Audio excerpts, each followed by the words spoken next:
Coming up next, looking back, 1981 was a wild ride for music, bursting with fresh sounds and unexpected hits. Some of the year's best songs came together through mistakes and mysterious women and a little bit of chaos. One was written about another guy's girlfriend, and when it hit number one, they tried to track this mystery girl down. 45 years later, they still haven't found this girl. Find out why coming up next. Another is a classic hit that was almost lost forever thanks to a major studio blunder when the engineer erased an entire drum part. But in the end, instead of freaking out, the legend behind it put his head down and he found a better way. Find out what it was. And then there was the legendary singer who was struggling with a vocal for a song when the most beautiful girl he'd ever seen walked into the recording studio. It motivated him to dial his vocal up to 11. And after he rushed out to go meet the girl, she just vanished into thin air. Find out if he ever found her. And find out how a warm-up guitar part became one of the nastiest riffs ever. It's a year packed with legendary tunes and even crazier backstories from rock royalty.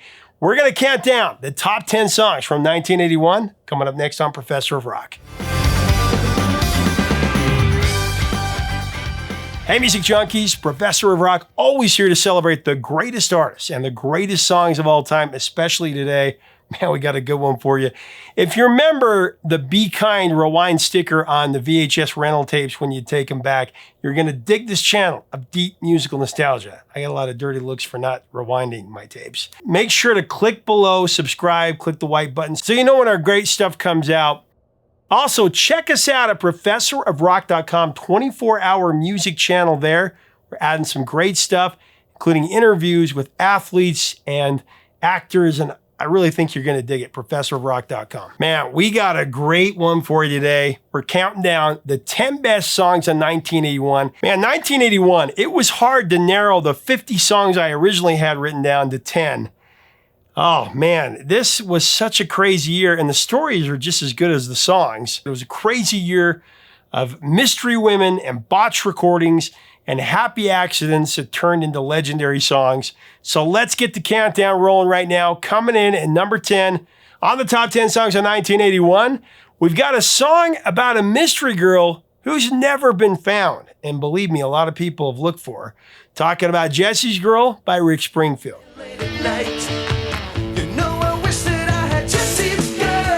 Rick Springfield didn't expect a stained glass class to spark one of his biggest hits, his biggest hit of his career. It's exactly what happened.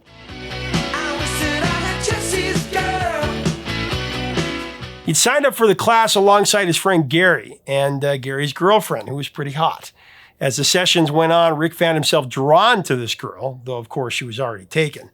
That unshakable mix of attraction and frustration became the seed for Jesse's Girl. Would have been Gary's girl, but it's Jesse's girl. Originally, Rick wanted to use his friend's real name in the song, but something about it didn't feel quite right. Then as fate would have it, he glanced down at his shirt, had the name of a football player, Ron Jessie, on it. And Jessie had a smoother ring to it anyway in the song. Here's what Rick Springfield told me about the song. Oprah's people tried to find the original girl, right? Yeah, they did. They got close. I met her in a stained glass class, and they found the stained glass class. Mm-hmm. But the guy he was an older guy. The guy died 2 years before, and they claimed all his paperwork out a year after that. So they missed her by that much. And I'd recognize her, but no one's ever come up to me and said, I'm her, because they know I'd know. But yeah, they never knew about the song. Yeah, they've searched for nearly 45 years for the mystery girl, the real Jesse's Girl or Gary's girl, but they've never found her. Jesse's Girl, featuring a tasty guitar solo from Neil Giraldo, took a slow and steady 19 weeks to reach number one on the Billboard Hot 100, one of the longest climbs to the top at that time.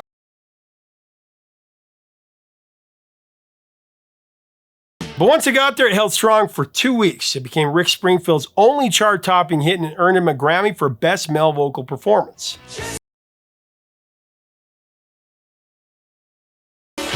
So coming in at the number 9 spot, Words of Wisdoms from 38 Special with Hold On Loosely.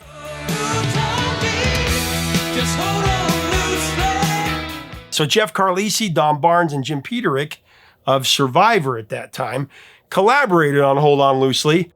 And I had the good fortune to talk to both Jim and Don about how the song came together, including the title that was inspired by a popular talk show host. Here's what he said. What do you remember about Hold On Loosely? You wrote it at your kitchen table. Yeah, the kitchen counter where Frankie and I wrote Eye of the Tiger. I should have taken that laminate and brought it to my next house. I know. But it was a magic thing. And, with any collaboration, when you first meet everybody, it's like a blind date. And just about then, Karen comes in with a plate of nachos. And that was the further bonding experience. And then Don finally starts opening up. So I didn't want to be the first guy to throw out an idea. I wanted this to be a 38 special song that I collaborate on, that I helped. And I'd written it down from Dinah Shore. Somebody had come out and said, it was a guy. He said, my wife takes care of me. She lets me have a little bit of room and freedom. And she said, she kind of holds on loosely, right? She said that. And I thought, hey, write it down. Among 100 other titles, So I said, what do you think about this title, Hold On Loosely? And he said, oh, yeah, but don't let go. Yeah. And that was the first thing that came out of his mouth. So it was like this couplet that bookended perfectly, and it was a good piece of advice. Jim Peter actually had to sneak behind his band Survivor's back to write this classic. They were pissed off at him. And who would have thought that a plate of microwave nachos would inspire such a badass rock song?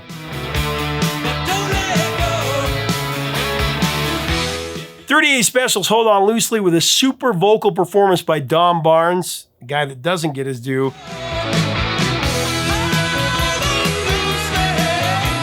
It was huge on the Billboard Rock Tracks chart. It climbed to number 3. That peaked at number 27 on the Billboard Hot 100, much bigger than his chart position. Also went to number 32 in Canada.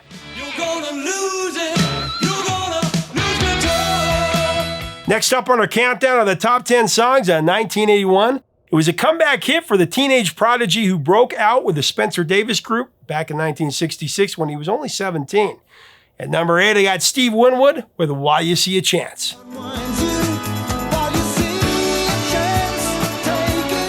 Steve Winwood knew his second solo album, Mark of a Diver, had to be a game changer. His self-titled debut had barely made a dent, and he was determined to make this one count. To take full control of his sound, he played every instrument himself, pouring everything he had into the record. One track in particular felt like the key to his comeback, and that was While You See a Chance.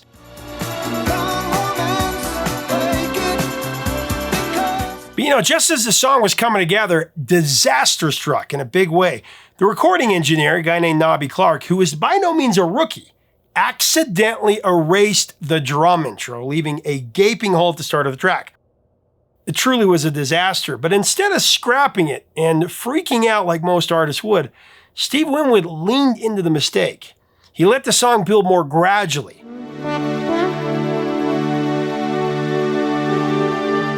That unexpected change ended up making the song even more dynamic, transforming what could have been a setback into a signature moment that helped launch his triumphant return. And I would argue that made the song so much better.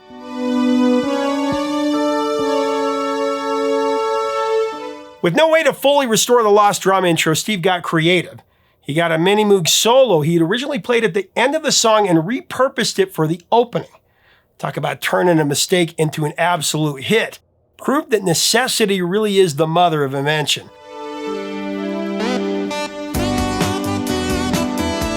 For Ark of a Diver, Steve Winwood teamed up with the late lyricist Will Jennings. He just passed away last year. What a great lyricist. We got to do a piece on him.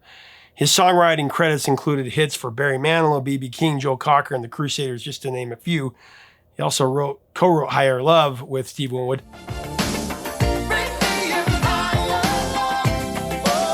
Together, they crafted most of this album's songs, including While You See a Chance. Will explained that the lyrics were born from a personal revelation in 1980. A moment when he realized that in life, you're ultimately on your own, and it's up to you to make the most of it. The sentiment found the perfect home in Steve's soaring, transcendent track. The chorus, While You See a Chance, take it, find a romance, fake it. That was inspired by the old British saying, fake it till you make it.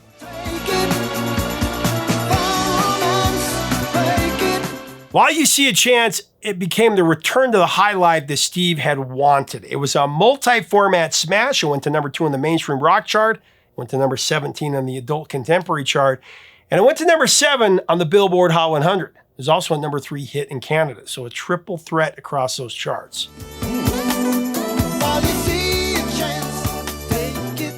At number 7, we got the track with arguably the most famous drum section in popular music history. Quick guess?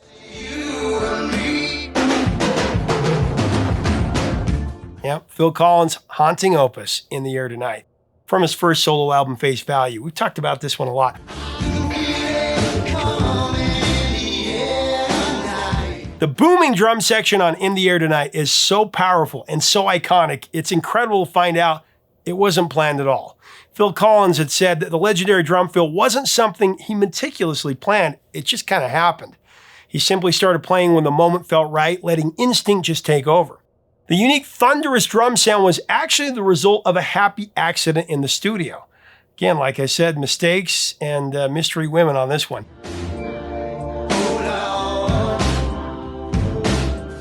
Engineers discovered a reverse talkback circuit on the mixing console, which unexpectedly created the now famous gated reverb effect, giving the drums that massive, explosive sound. What an effect. Although arguments go back and forth about the origin date and when this was discovered, it came about by accident, though. It was as a result of the new Listen mic feature that was included on a brand new SSL 4000 console that engineer Hugh Padgham was using on Peter Gabriel's 1979 record. The circuit featured a compressor and a gate to make hearing the talkback of the artist on the floor easier.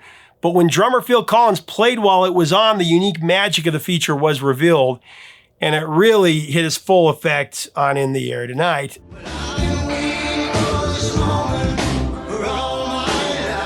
And of course, much has been reported about the background of In the Air Tonight.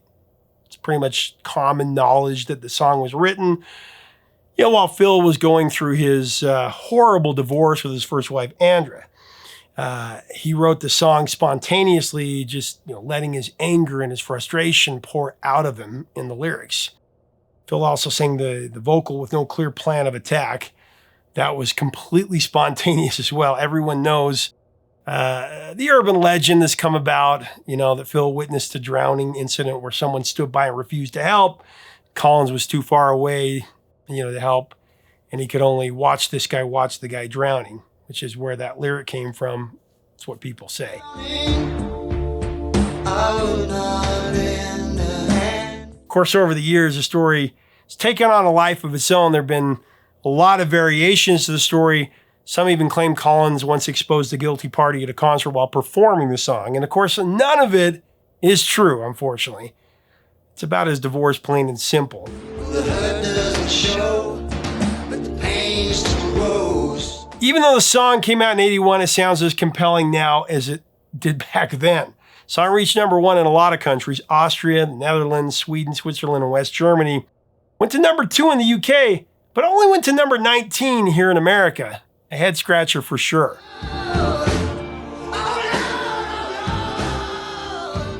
The countdown of the best of 81 continues as we pull into number 6 with a song, a ballad, that set the record for the most weeks at number 2 without making it to number 1. From Foreigner 4, talking about Waiting for a Girl Like You.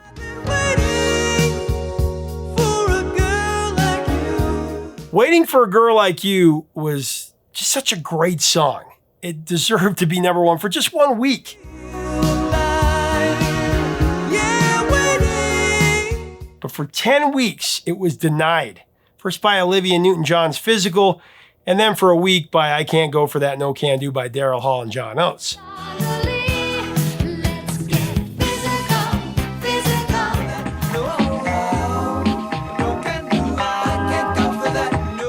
Talked to Lou Gramm about this and recording the song and how he got that phenomenal vocal, and it's a great story. Here it is. I went out there and tested the mic, and they were ready to roll tape, and it was almost like a perfect cue for a video or something.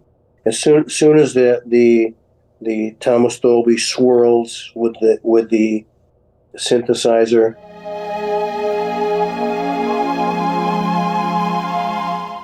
and just as the beat to the song came in, I saw the studio door open.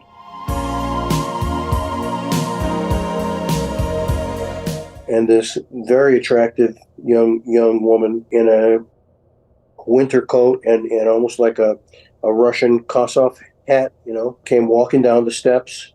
and took her coat and her hat off and sat in the recording studios in front of the board.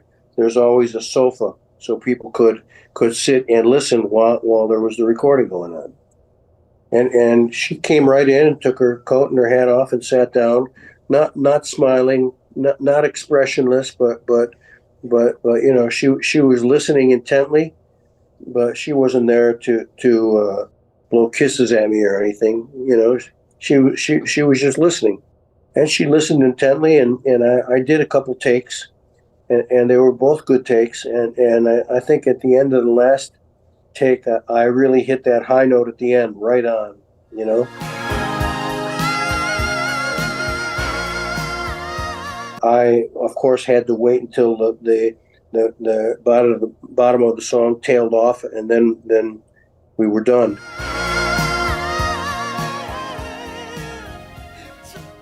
And as soon as we were done, I took the headphones off and ran for the door, and she was gone. And I ran out the door and looked around to see if I could see her walking down the hallway, and there was no one there.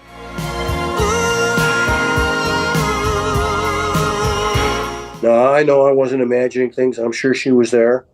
I'm sure she didn't sprinkle some magic powder and disappear. It's just one of those things that happens, you know. Not often, but it does happen. And I wasn't going to run around the studio or run out on 8th Avenue and start looking for her or anything. So I kind of just let that magical feeling flutter for a little while, and then walked away from it.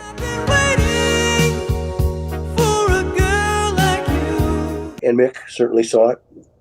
I saw it. It made me emote just a little bit more when I was singing.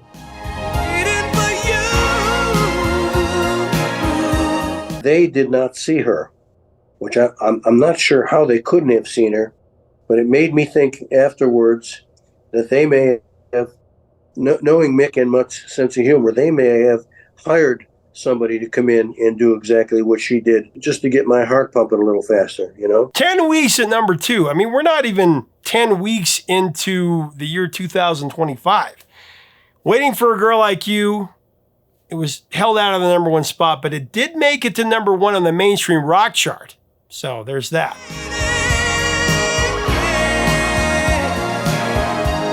Halfway through the countdown at number 5, I've got a band that ruled the 60s, also ruled the 70s, and finally hit through with a big one in the 80s. The Rolling Stones with Start Me Up. I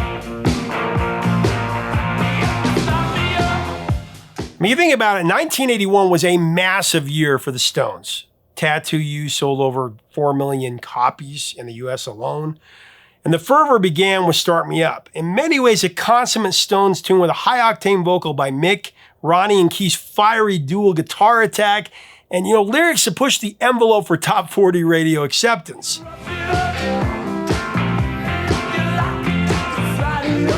Just like their finest moments in the 60s and early 70s, truth be told, Start Me Up, it was originally a reggae song. Yeah, a reggae song. The Rolling Stones first recorded it in March of 1975. During sessions for Black and Blue, experimenting with a reggae rock groove under the working title Never Stop. But then after dozens of takes, they couldn't get it to click, so they shelved it.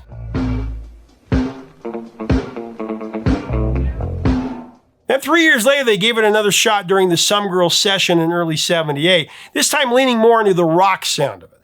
Still, it didn't make the cut for the album, and it was set aside once again. It's crazy, 6 years. It wasn't until Tattoo You that the song finally found its moment, making its grand entrance as the album's lead single, and really one of the Stones' greatest tracks ever.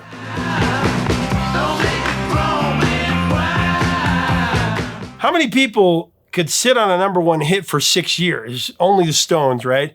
In 1981, as the band geared up for a tour, engineer Chris Kimsey suggested to Mick Jagger that they could build an album from unreleased material in the vaults. While digging through the archives, Kimsey stumbled upon 2 rock-leaning takes of Start Me Up. And this was buried among 50 reggae versions. I don't know how he found them. That discovery, though, would soon give the song and the Tattoo You album new life.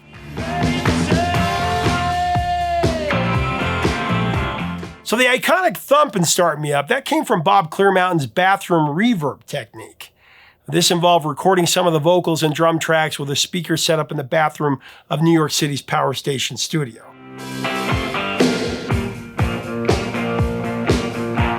It was also here that the final tweaks were made, including Mick Jagger's change of the lyrics from Start It Up to Start Me Up. Start Me Up jumped to #1 in Australia, went to #7 in the UK, #2 in Canada, and #2 here on the Billboard Hot 100.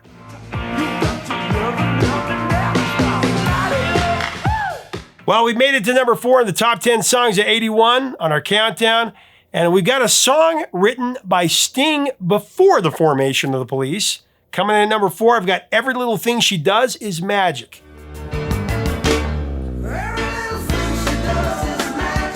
Now, Sting wrote the lyrics for Every Little Thing She Does Is Magic clear back in 1977.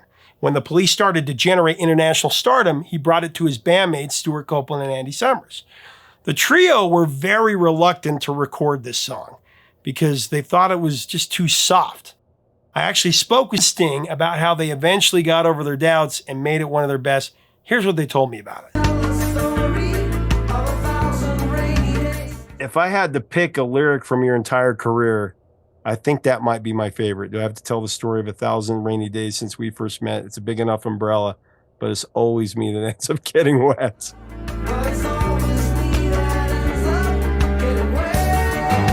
All true stories. Where did that come from? Because I know that song was before even the Police.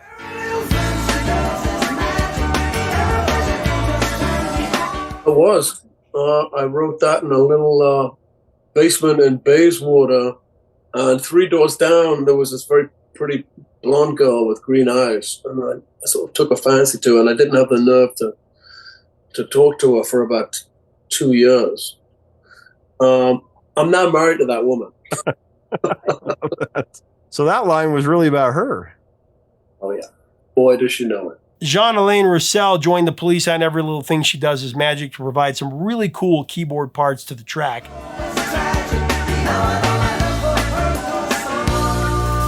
As the second single from Ghost in the Machine, Every Little Thing She Does Is Magic was a #1 smash in the UK, Ireland, the Netherlands, and Canada. Went to #3 on the Billboard Hot 100, but truly one of the greatest songs of all time.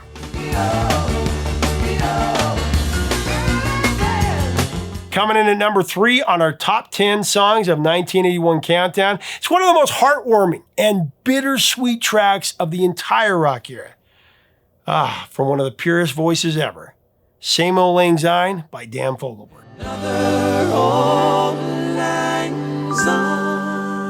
Now, Dan wrote Same Old Lang Syne after he had a chance reunion with an old lover. Her name is Jill Grulich, though back in high school when they were first a couple, it was Jill Anderson. She and Dan were part of the Woodruff High School class of 1969, but after graduation, they actually went their separate ways. They went to different colleges. Jill married and moved to Chicago, while Dan headed to Colorado to chase his music dreams. But neither one knew how. But on a fateful Christmas Eve, both were back in Peoria with their families. So Jill went out to get some eggnog, and Dan was sent to grab whipping cream for Irish coffee. The only place open, though, was a convenience store at the top of Abington Hill at Fry Avenue and Prospect Road. This is where their paths crossed again. Met my old lover in the grocery store. They ended up buying a 6-pack at the liquor store and laughed until they cried and spent the next 2 hours talking in her car. And we laughed until we cried. Now, 5 years later, as Jill was driving to work one crisp morning, the familiar melody of Same Old Lang Syne filled her car. She recognized it instantly, and her heart raced as the memories flooded back. But she didn't speak a word about it. She knew that the song was about her, though Dan had never revealed her name. But her thoughts drifted, and a quiet worry lingered in her mind. Coming forward now, sharing her side of the story could disrupt Dan's life, especially his marriage. She couldn't bring herself to do that, so she just kept her silence.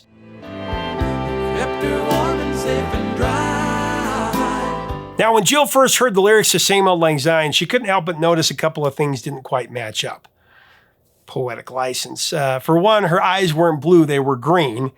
And as for the line about her husband being an architect, that wasn't right either. He was a physical education teacher. And, Jill doubted that Dan would have known his exact profession anyway. But there was one line in particular that stuck with her. She would have liked to say she loved the man, but she didn't like to lie. What a great line.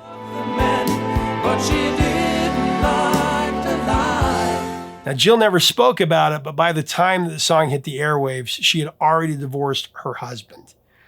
Again, like Paul Simon said, a lot of these things are syllables. Dan Fogelberg's classic piece of nostalgia, one of the greatest songs ever, Same Old Lang Syne. It was a number 8 hit at the Adult Contemporary and went to number 9 on the Billboard Hot 100. Over the years, though, it's become a holiday standard that has a unique ability to make you shed a tear. It does for me every time, and lifts my spirit.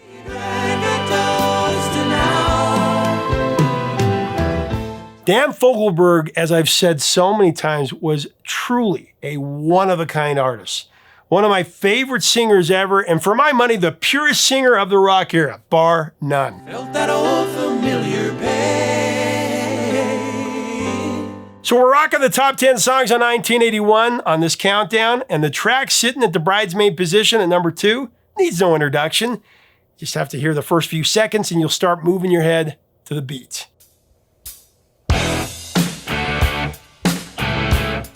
Back in Black was the second single from the blockbuster album of the same name, one of the best-selling albums of all time. Actually, it's the best-selling rock album of all time. It was actually written as a tribute to Bon Scott by Brian Johnson, the frontman that replaced him when Bon tragically died in February of 1980.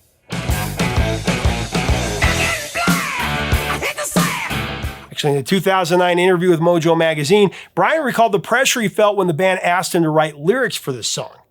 He said, I quote, "He said it can't be morbid. It has to be for Bon, and it has to be a celebration." Brian remembered with a laugh, saying, "I thought, well, no pressure there then."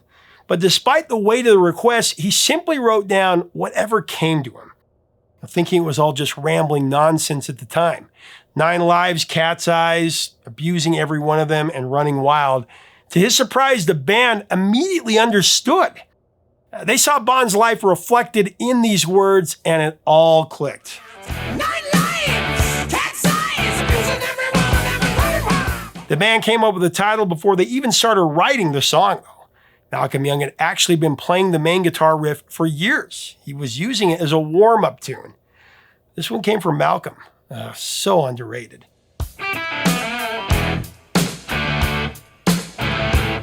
After Bon Scott's death, Angus Young decided their first album without him should be called Back in Black as a tribute.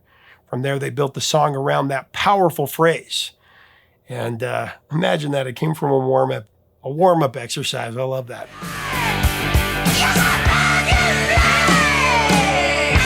All right, it's time to announce the song that I chose as the number 1 song of 1981. It's a track that's inspirational. It's literally saved lives. It's overplayed, sure. You've heard it a million times. You've sung it a million times. Still one of my favorite songs ever, and easily the best song of 1981. Number 1 on the countdown of the top 10 songs of 81, I got Don't Stop Believin' by Journey. Don't stop believing. Don't Stop Believin' has a rich history, from the lyrics that began with a conversation between Jonathan Cain and his father, to the Choo Choo Train guitar riff by Neil Schon, that's what he calls it.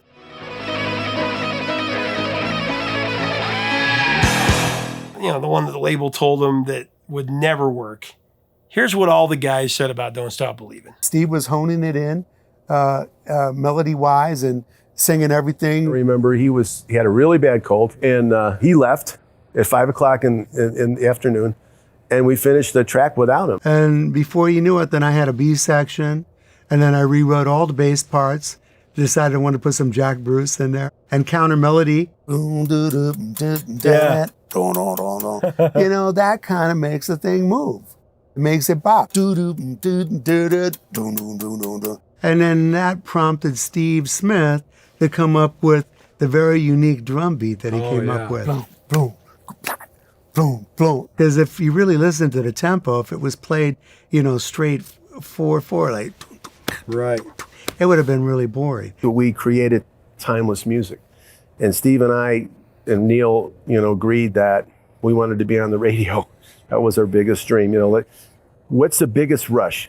That's to be on the radio. The radio's kind of fading away, but we're still here. In the 60s, it was the Beach Boys. In the 70s, the Eagles. In the 80s, it was Journey. You guys were America's band, and you still are. Around the world, don't stop believing.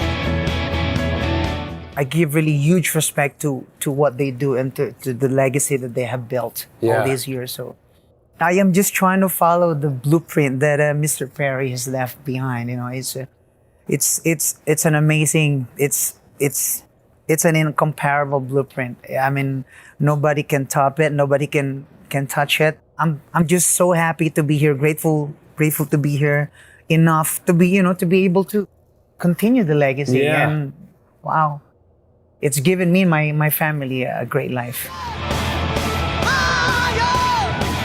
It makes people feel good. I think that had a big deal to do with why this record is still around and why we're still around. Lyrics by Jonathan Cain and Steve Perry, and music by the great Neil Schon. Don't Stop Believin' is an American rock treasure. I mean, it's quite possibly maybe the most beloved song of all time, but you never know it by its original chart position. It went to number 9. It wasn't even like the biggest song from the album. In fact, it was the 3rd biggest song from Escape.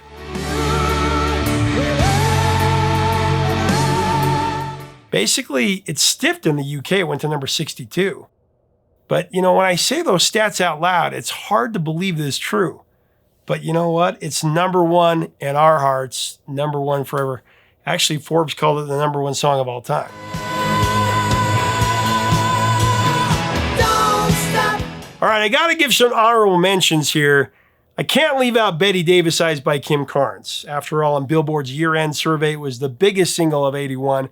Betty Davis Eyes held the number 1 spot on the Billboard Hot 100 for 5 weeks, and then fell to number 2, giving way to the Stars on 45 medley. Then it returned to the number 1 position again and remained there for another 4 weeks. Just tremendous.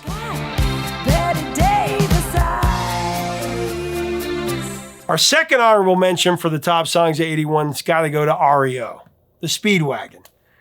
Take It on the Run from their epic blockbuster album, High Infidelity. One of the greatest opening lines ever. Who heard it from a friend who. I usually only do 2 honorable mentions, but I'm going to give you 2 more here because 1981 was such a stellar year for standout singles. I got to go with another one, Earth, Wind, and Fire. They shared the spice of life with Let's Groove, a track written by the late, great Maurice White and Wayne Vaughn. Let's go. Sit in the shoes and stand up. All right. Oh man, what a great song. And I've also got to give a shout out to Daryl Hall and John Oates for You Make My Dreams, one of the catchiest songs of all time.